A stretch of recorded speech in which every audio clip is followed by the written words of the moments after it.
Okay, open up your Bibles, if you would, to Daniel chapter 2. Daniel chapter 2. We're going to be looking at the book of Daniel. Let me get my earpiece in here. Like I said last week, we're going to take a look at chapter 2, just at the rise and the fall of those four empires, a little bit of secular history, not much for the sake of getting into Daniel 3 as well, the fiery furnace. And the first one we come across there in chapter 2 was the Babylonian Empire. We always call that the Neo-Babylonian Empire. Neo means what? It means new. It's the new empire as opposed to the old one. The new one started around 600 BC. The old Babylonian Empire started around 1700 BC. So it had been around for a long time, coming and going throughout the centuries. But the greatness of the current Neo-Babylonian lasted only for the lifespan of Nebuchadnezzar. After him, the kings after him, it was in a pretty steady, quick decline. And we're gonna look at that a little bit this morning. Make sure I keep up. So here's a list. I'm gonna give you a list of all the kings. We know the first two on the list, the father of Nebuchadnezzar and Nebuchadnezzar himself. We've seen evil Marduk mentioned a few times throughout the Bible. The next two, we don't hear anything about them in Daniel, but they were also kings. You can see they didn't last long, one only for a year. Nebuchadnezzar and then his son Belshazzar were the last two kings. The head of gold being Nebuchadnezzar, we looked at that last week there in chapter 2. It was around 605 when Babylon really came in the forefront. They defeated the combined armies of Assyria and Egypt. They're at Carchemish, on the northwest part of the Euphrates River. And after the battle, Nebuchadnezzar was the pretty much undisputed ruler over the world. Even though he didn't conquer Egypt, he had control, and God makes this known to him, where he says there in verse 37, to whom the God of heaven has given the king the power, the strength, and the glory. And Daniel told him that wherever the sons of men dwell, or the beasts of the field, or the birds of the sky, he has given them into your hand, and has caused you to rule over them all. You are the head of gold. Now, when we study through Daniel, or whenever we think about Daniel, we typically focus in on Daniel and his friends, and then, of course, the visions. And we ought to. There's a lot to learn from them. But I want us to also see things from the perspective of Nebuchadnezzar. I think God wants us to see something here of what Daniel is doing. When God set up the nation of Israel, what did he want them to be to the world? A light. Which means what? Yeah, they needed to be an example to show the world the blessings of God, how to see God, who God was, to be that light, to reveal the glory of God in that nation. They never did a very good job doing that. We see Daniel doing that very thing, though. Now, he's not going to these kings telling them that they ought to repent or they're all going to die and go to hell. He doesn't do that. He is very, as we see, he's very calculated. He's very discerning and wise in his statements to the officials and to the king himself. And he uses the opportunities that are afforded to him to bring to light the will of God in those people's lives. We saw that with Daniel and the king in the beginning. We'll see it in chapter 3. We'll see it again in chapter 4. And all the way, the mind and the heart of Nebuchadnezzar is being affected, isn't it? He is coming around because Daniel and his friends are being the very thing God wanted Israel to be toward the world. It works if we only do it right. And it's an example for us as well. My dad said the live stream isn't working. The live stream is not working. All right. Oh, here they are, glasses. Looks like it's working. Is he maybe using the old link? If he opens up the email I sent out the other day, there's a link. It should be working. Is he seeing it or just not hearing it? I'm showing audio and everything working. So let me know, and it's okay to interrupt me, and we'll get that going for those who are online. Make sure he's using the link out of the email I sent out the other day. Should be at the top of that. And so Nebuchadnezzar is seeing the glory of God in Daniel and in his friends. We've seen that. Remember, he gave worship to God through Daniel. We're going to see that again with his friends. So I want us to keep that in mind as we continue to work through the book of Daniel, to look at this from the perspective of Nebuchadnezzar. Because in every chapter, even though it's about Daniel or his friends and then Daniel again, the focal point is on Nebuchadnezzar and getting him to do the right thing. And we're going to keep seeing that. All right, the next, get my PowerPoint up here. The next group is the Medo-Persian Empire. This is not all the kings. I just put up the most prominent ones, the ones we may know. Who up here do we know that you recognize? Xerxes, Darius, the first, not the other ones. So this first group here on the left, these are the most powerful of the kings, where the Persian Empire was the greatest. The ones on this side, that's the decline of the Persian Empire. And even though we call it the Medo-Persian Empire, who were the Medes? A conquered nation. They were conquered by the Persians. They were used and integrated into the Persian Empire. So, but I think it's sometimes it's kind of a misnomer to have them listed first. They were a conquered nation by the Persians, and they were the ones that were really ruling over all the land. In 539, Cyrus II the Great, he is the one that took Babylon. You may remember that under Belshazzar, the priests of, I can't remember the name of the city, gave half the kingdom to the Persians, just gave it to them. And then as they were coming in, taking over the empire, Belshazzar wasn't doing anything. The very last thing we learn about him is from the book of Daniel. What was he doing? Partying, using the instruments from the temple to use for his guests for his big party, and then he goes to bed, and what did he see? The handwriting on the wall. The handwriting on the wall, which was the last night he was alive. It is said, the story is told by Herodotus, that Cyrus had rechanneled the Euphrates River. It would run under the wall through the city of Babylon, and the story goes that he had rechanneled that and was able to come under the wall into the city, unbeknownst to the soldiers, and took the whole city in one night. And we're also told there in chapter 5 that the night that Babylon fell, that was the night Belshazzar saw the handwriting on the wall, and he died that night, probably when Cyrus took the kingdom. So he is the one. Also, what did Cyrus do that was pretty pertinent in the Bible? Yeah, he's the one that let him go back? Yeah, he's the one that sent the Jews home.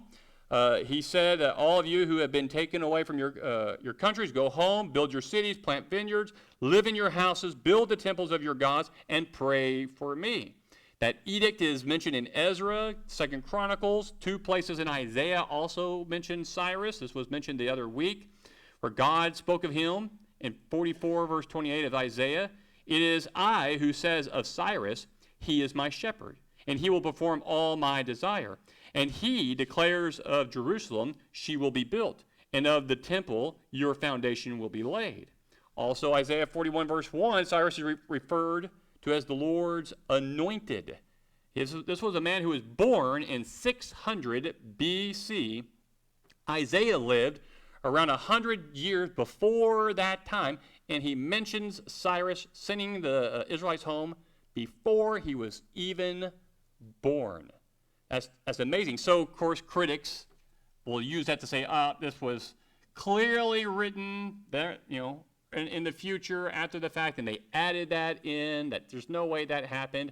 And they even said the same thing about the book of Daniel, because it's so clear when you read through chapter 2 who those empires are. They say, well, this was written just after the Maccabean revolt, but what blows that out of the water?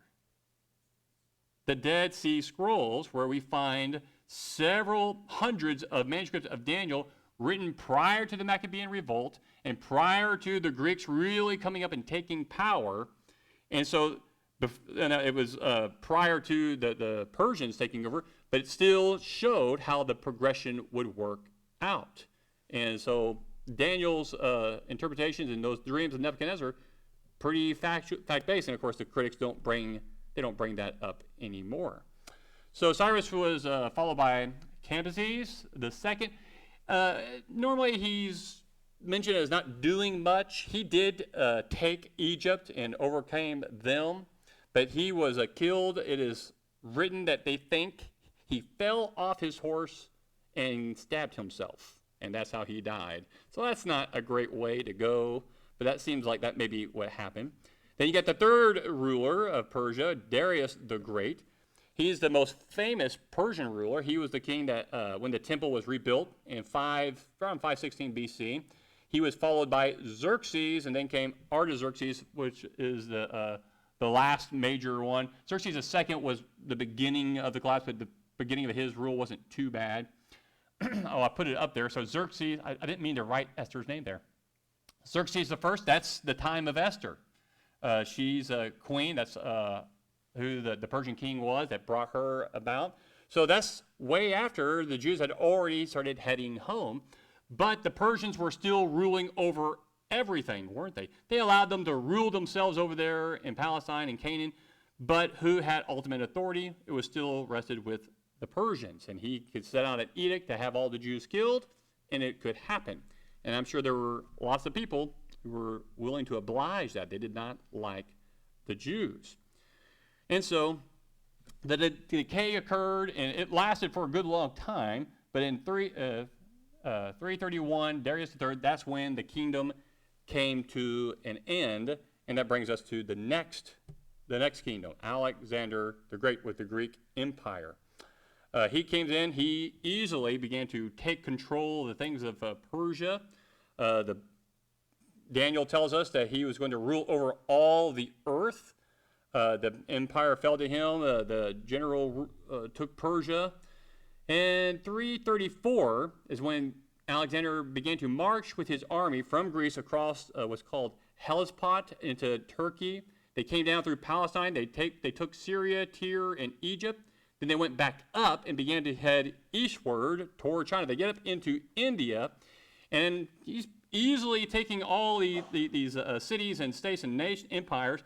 But when he gets to India, his troops say, we're done. We want to go home, and we want to go to bed. And when your troops are tired and they're done fighting, there's not much you can do. So he turns around, comes back, it's allowed them to go home. And a few more fights, what happens to Alexander? Yeah, he gets sick, he dies, and that pretty much ends his particular reign. And then what happens? The four generals take control. But of the four, there's only two that really come out to great power here. You got the Seleucids, that's Syria, the Ptolemies, that's going to be Egypt. And then I have a list of their kings here. I didn't put the dates in there, but we're getting closer and closer to the time of Rome and the time of Christ. Any names up there stick out to you that you might know?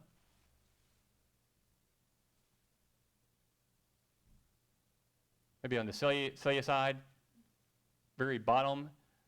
Antiquities, the fourth Epiphanes. Does that sound familiar? Remember the study we did on the Maccabean revolt? This is the king of Syria.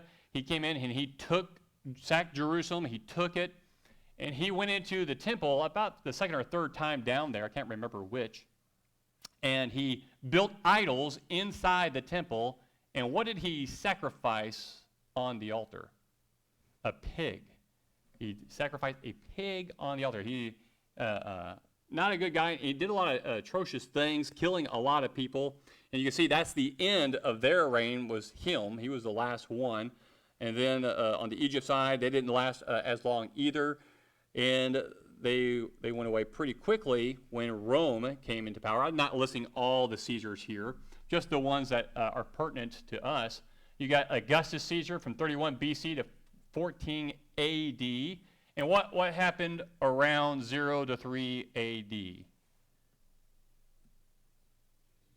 That's right. Jesus was born under Augustus. And you got Tiberius and several others. Claudius, we know that one's mentioned in Acts. Nero, we know him. We don't know much about the next three. Galba, Otho, and Vitellius, I think it is. You notice they don't reign very long. What was going on in Rome during their reign? I think the four, you're thinking maybe the popes, but they were all vying for power and killing each other off. Well, not each other. The Praetorian Guard killed one of them. I think that was Otho. And then Vespasian, who's going to be the next one there in 69 to 79, he and his son Titus were down at Jerusalem, and what were they doing? They were surrounding, they were sieging it, Jerusalem. He got wind of what was going on, and so he took part of his army, left his son Titus at Jerusalem, and he went up to Rome, and he took control, and he became emperor. He lasted for 10 years. His son Titus didn't want to stay left behind, so he wanted to end the battle, stop the siege of Jerusalem, went in, destroyed everything he could find, burned a temple, and wanted to make sure the Jews weren't going to revolt again, and made a pretty strong example of them. It was pretty atrocious. Of course, we know Jesus warned about how bad it was going to be, and it was bad. He wiped it out, and he came back up to help his father, and after his father passed away, he took control. And then there is Domitian in 81-96. What do we know about him? We thought Nero was bad, but Domitian was the worst. He is the one that began to light Christians on fire, on crosses that would lead into Rome, putting them into the arena to be eaten by lions. He was the worst. He was a horrible person, and he was the ruler at the time of John when he was put into prison on the island. So that is the Roman Empire. And how long does the Roman Empire last? Yeah, it's hard to tell. It depends on how you look at it, because after a while it divides into two parts. But it goes on for a long, long time. And out of all that, of all those empires, which kingdom lasts the longest? The kingdom of God, the church. When it came up, it was not destroyed. And how many cities and nations did Babylon conquer? Could you number them? How many cities and nations did Persia conquer? Or Alexander the Great? Who knows? So many. The Romans. How many cities and nations did the church conquer? Not one. Not one. And that's going to be part of my lesson this morning of not one nation, not one city was overthrown by the church, not those claiming to be Christian, but not by the church. And yet it grew, and it continued to grow, and it will fill the whole earth, just as Daniel points out in chapter 3, as God does in that dream to Nebuchadnezzar. So pretty amazing when you think about all that is going on, all that Nebuchadnezzar's been through. He has that dream. It's interpreted to him by Daniel, and he hears all these things. He pays homage to Daniel and worships God. And then we come to chapter 3. Chapter 3 is going to be, we can break this up. This is simple. It's not a difficult chapter. It's easy. You got the golden image, the charge against Daniel's three friends, the response, the sentencing, the salvation, and then the king's praise of God. We're not going to be reading through all this, but I do want to read some parts. Look at verse 1 of chapter 3. Nebuchadnezzar, the king, made an image of gold, the height of which was 60 cubits, and its width 6 cubits. He set it up on the plain of Dura in the province of Babylon. So he builds this image. It was enormous. If you read the NIV, it tells you it was 90 feet high and 9 feet wide. Not the largest thing ever made. The Colossus of Rhodes was bigger at 100 feet high, but still that's pretty enormous. And in plain of Dura is probably just a flat area. We're not really sure where that is at in the Babylonian area, but he builds this golden image. Why do you think he built this? Now, some people think that this is about 18 years into his reign. We're not sure where, but it probably is not the very next day or next year. It's been a while since he had his dream. But what do you think he's thinking of? Or why did he build this image like this? Yeah, because he dreamt. I think so. I mean, we can't know for certain, but it's made of gold. It's pretty high. Kings often made images of themselves or of their gods. But the way he does this and the timing in the book of Daniel makes me think he's thinking of himself as the head of gold. But this time, instead of just the head being gold, we're going to make the whole body gold. This is all about him. And we know he's arrogant. We've seen it in his rash decision-making. And, of course, later on in the next chapter when he misspeaks about all that he thinks he had done, and God punishes him for that. So it's not surprising that he would do this.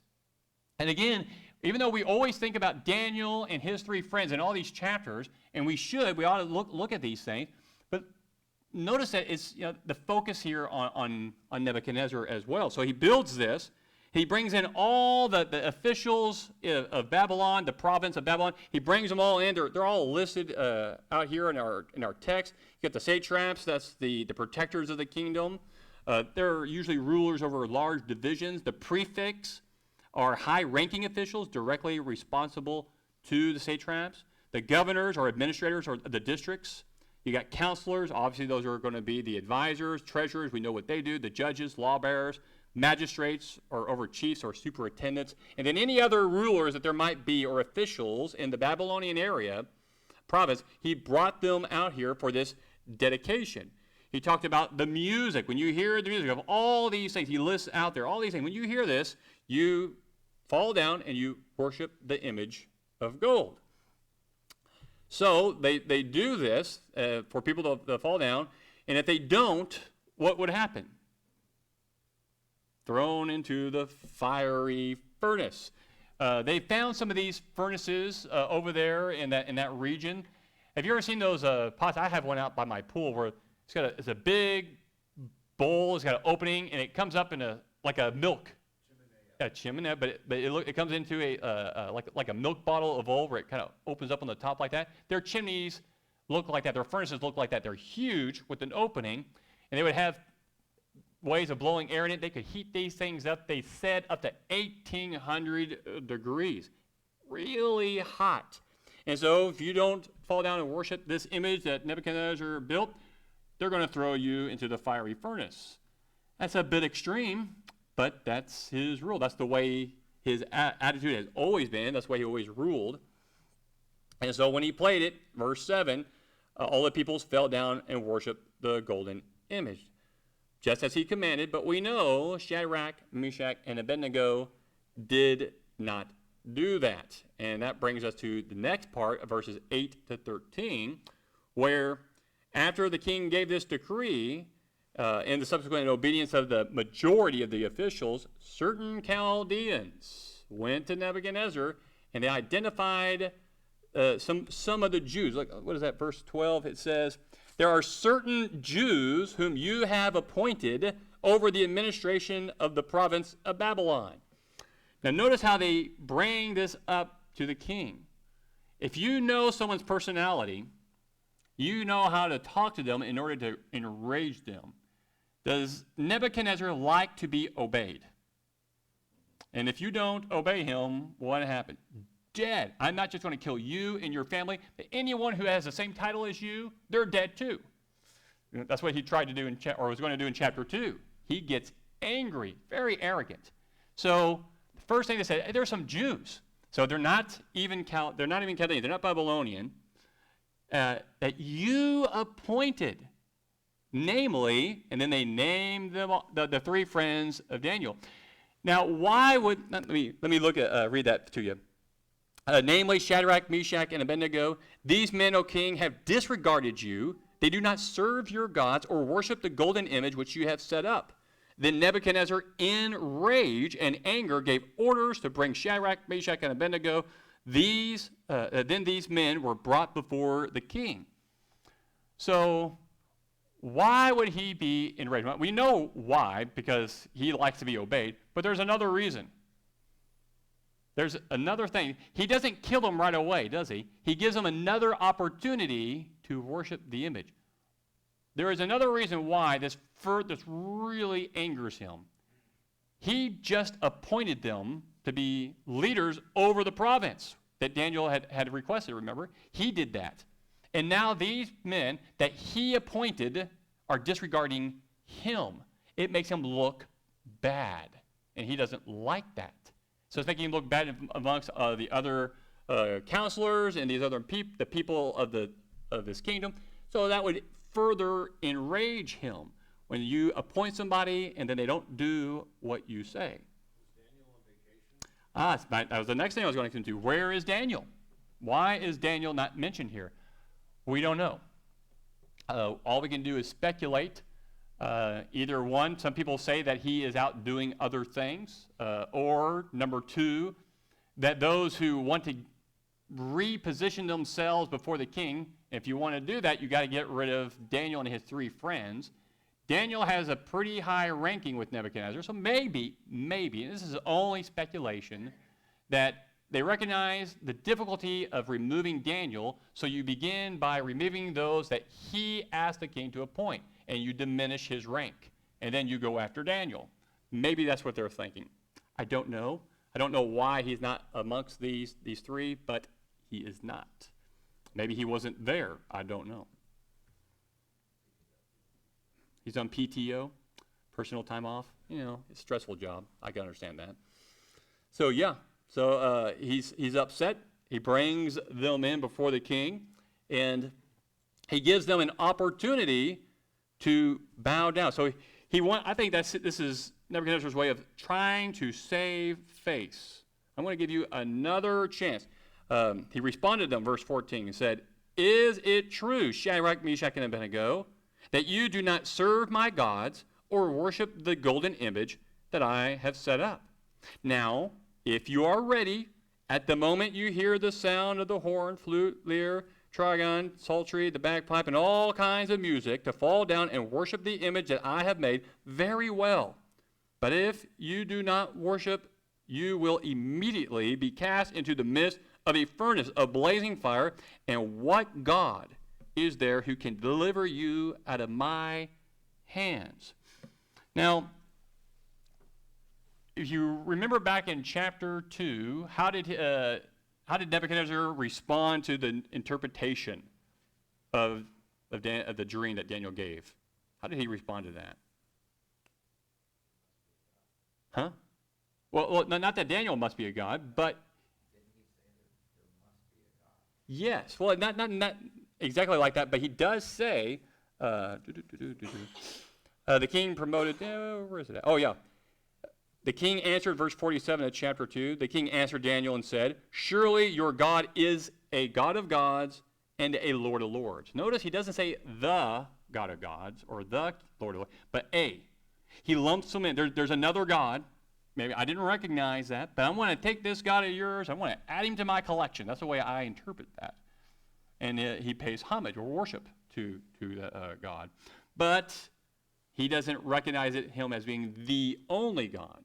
And so here he is before these three friends of Daniel. He's upset. Now they wouldn't worship his gods or the golden image he set up. So what God is there that can deliver you out of my hands? I am the head of gold, right? In his mind. You can't stop me. I am supposed to be the King of Kings over all the earth. And I'm going to be that. He doesn't recognize where the power came from. He forgot that power came from God and not from himself. And so he wants to give them a chance to redeem themselves. So here, I want to give you a chance to bow down. Verse 16. Shadrach, Meshach, and Abednego replied to the king, "O Nebuchadnezzar, we do not need to give you an answer concerning this matter." Whew. That is brave. I don't think they're trying to be disrespectful, but what are they saying? Well, I don't know if they're saying that, but what they're saying is, we've given you know our answer. We're not going to do it. We don't need to give you an answer to this because you already know. We won't do it. We wouldn't eat the food that would defile us. And we were there with Daniel with the dream. You know the God we follow. We're not going to worship this God. So we don't need to give you an answer to this matter. Verse 17. If it be so, our God whom we serve is able to deliver us from the furnace of blazing fire. In other words, what? Yes, we can be saved, and no, you can't kill us if God so chooses. There is something greater and higher than you. This is to get Nebuchadnezzar to see something, because this is exactly what he doesn't want to hear. He's king. You do what he says. And they're telling him, you're wrong. There's a greater power that can save us from this furnace if God so chooses. And he, God, will deliver us out of your hand, O king. But even if he does not, that's the New American Standard there in verse 18. You may notice the italics added in there. So literally, but if not is the word. I think it was 3 years ago I did a lesson on this. Do those three words sound familiar from the British or World War II history? But if not. Anybody know? What great battle occurred where those three words were sent to England from a beach? Nope. No, these men are trying to get out of there. The Germans had them surrounded. Dunkirk. They couldn't get much out. They were going to stay and fight if they had to. And the last message they were able to send out was, but if not. What were they saying? We're not going to surrender. We're not going to give up. And if you can come and save us, great. But if not, we're not going to surrender to the Nazis. And so that was sent out there from Dunkirk. You know, I haven't seen that movie yet. I don't know if they have it. I know. The other day, Jenny and I were talking about watching it, and I got 4 kids. It's hard to get that time in, but I want to be able to. Netflix and a big TV. I don't want to have. It's not worth watching. Oh, is it really? Really? Yes, it's terrible. Oh, okay. I might give it a try. And Oh, okay. And now we're off topic, but but if not, they say there in verse 18, let it be known to you, O king, that we are not going to serve your gods or worship the golden image that you have set up. Even if God doesn't save us. Even if God doesn't, we won't do it. Now, why wouldn't God save them? So some people criticize this text. Why wouldn't God save them?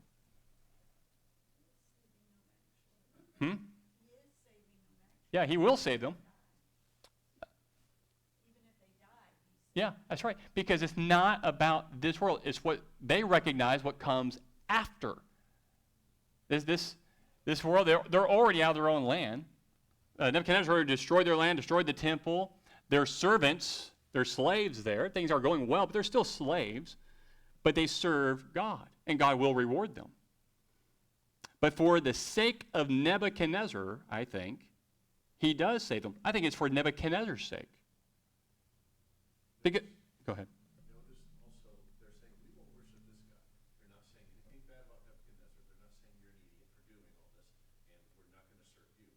We won't serve this God because he's false. That's right. Yeah, good point. That's right.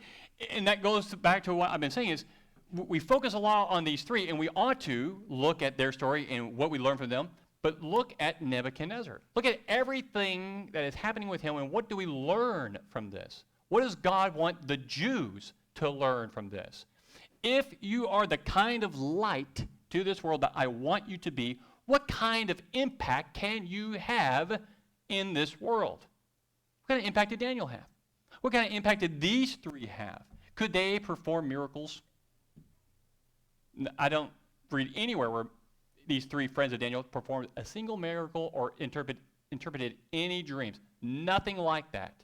God gave them wisdom and understanding, and they blessed them, and they were able to use that talent in what way? To influence one of the greatest empire, or the greatest empire in the world of that day and to influence Nebuchadnezzar. And instead of, speaking poorly of him or talking down to him or reacting in a negative way, they reacted just the way God wanted them to react, being that light. And look at what happens to Nebuchadnezzar in the end. Same with Daniel, later on, at the very end, the last bit we read about Nebuchadnezzar, we've already mentioned, how does he react? What was the last few words that we get from Nebuchadnezzar? Praises to God. And he declares it to the whole kingdom that there's only one God. There's only one. He doesn't say that before, but he will. What kind of man did he? How did that happen?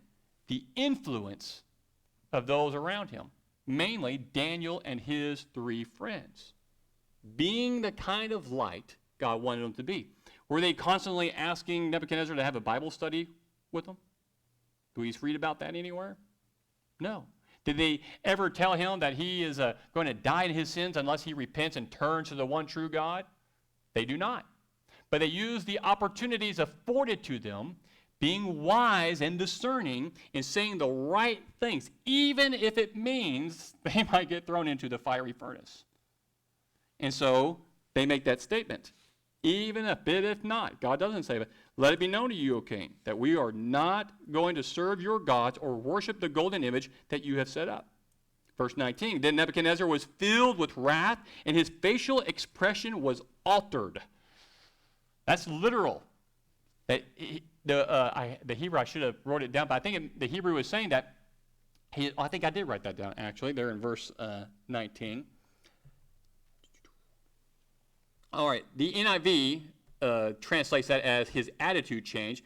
The Aramaic that it's written in literally says that the image of his face changed. His disposition was so vividly seen in the expression on his face, extreme anger had possessed him. My kids know all about that. They can see the expression, image of my face change, and you can see their attitudes change pretty quick. It can be disconcerting. It did not seem to disconcern these 3. His face toward them changed. He was trying to give them a way out.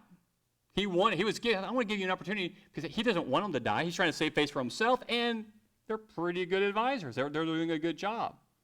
But then they make these statements about his own arrogance. These things you said, we're not going to do it.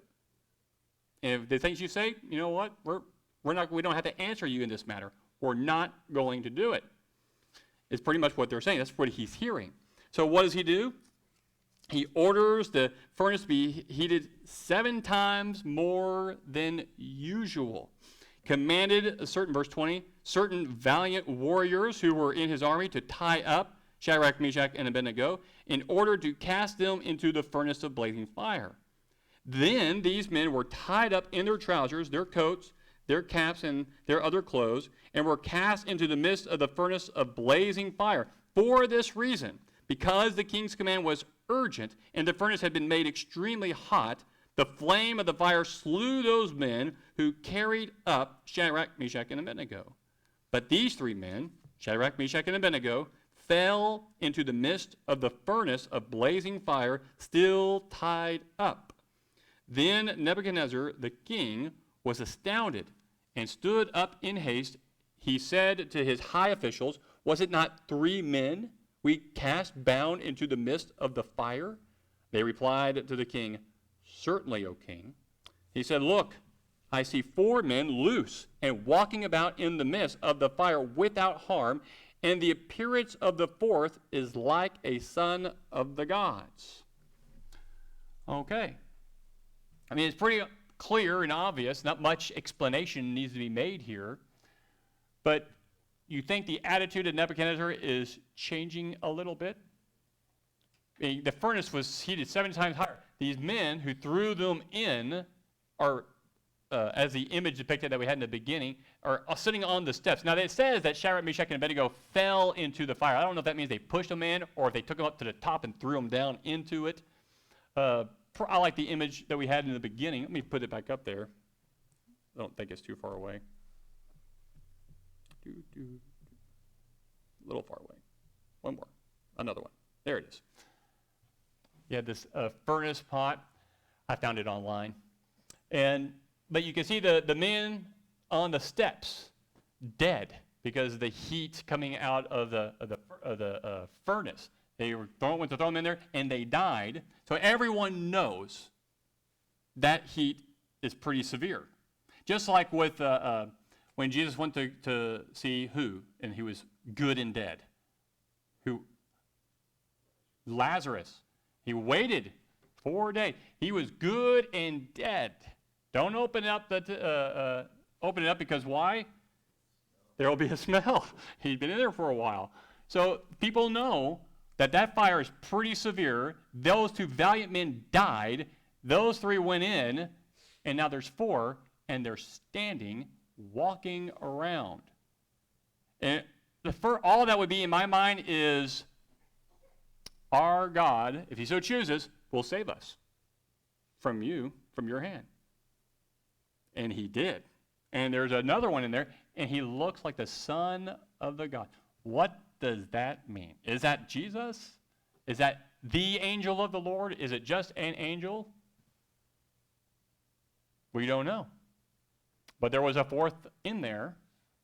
Sure, definitely a messenger, an agent sent by God to stand with those 3. And so Nebuchadnezzar came near to the door, verse 26, of the furnace of blazing fire. He responded and said, Shadrach, Meshach, and Abednego, come out, you servants of the Most High God, and come here. Then Shadrach, Meshach, and Abednego came out of the midst of the fire.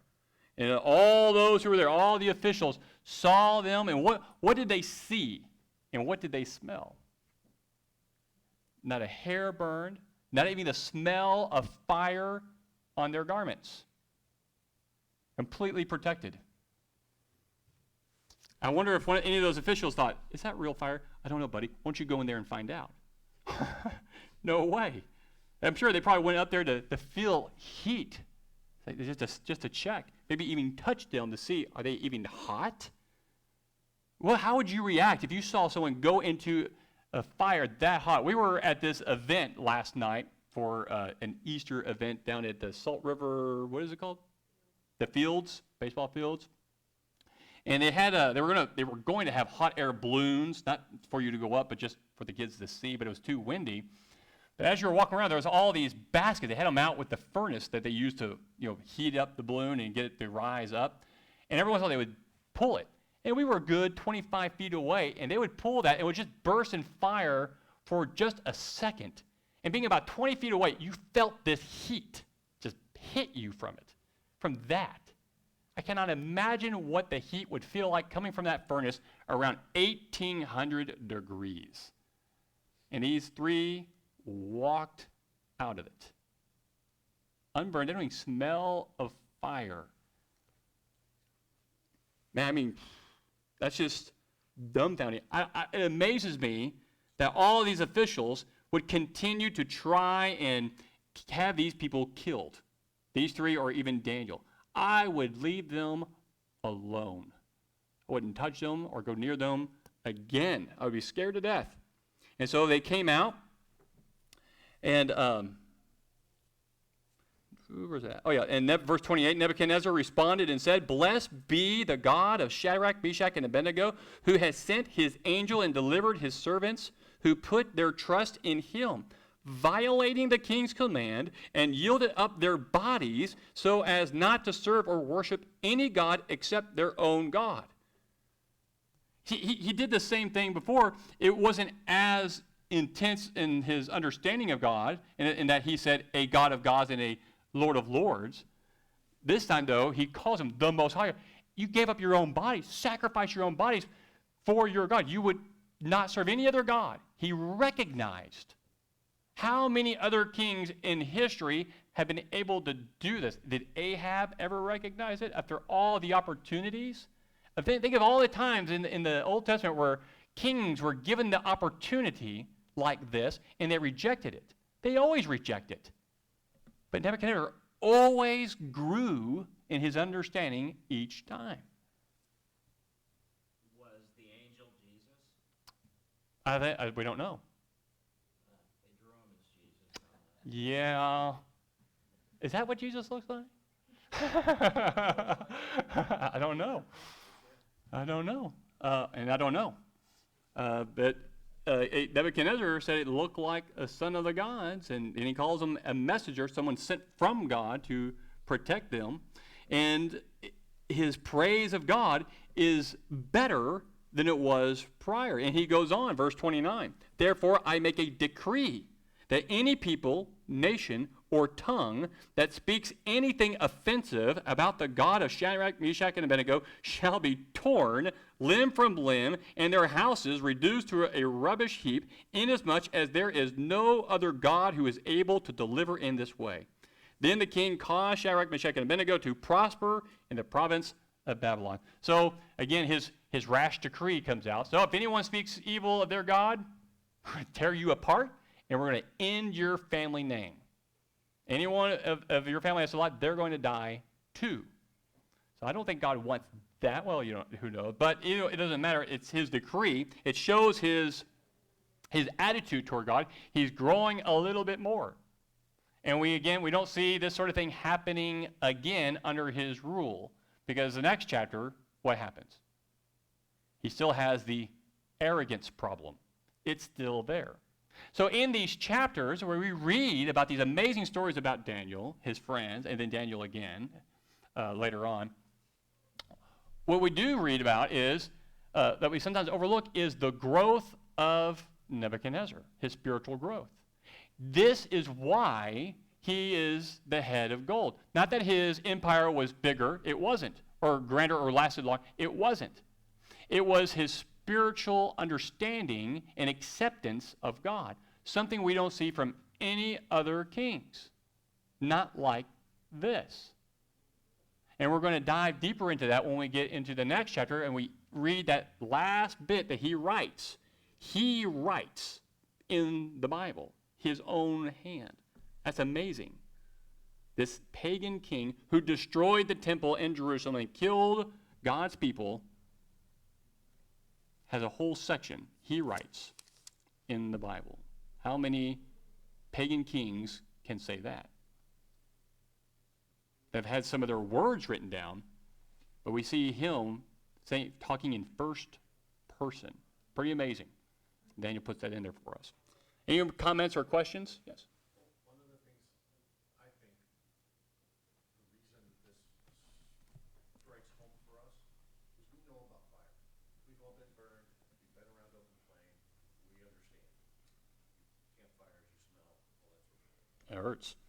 We don't know anything about the parting of the Red Sea or the stopping of the Jordan. We don't have an experience of that. We don't, the fire pillar, the cloud pillar, raising from the dead. We don't have experience with that. This we know. That's a good point. For those online, Jim's talking about how we have an experience with fire. We understand fire, how it can hurt, whereas all these other miraculous events that occur in the Bible, a lot of those things are removed from us where we cannot experience that. So that's a good point. Okay, well, sorry I took an extra 5 minutes there, but we'll break here and we'll pick up on the next chapter next week. Thank you.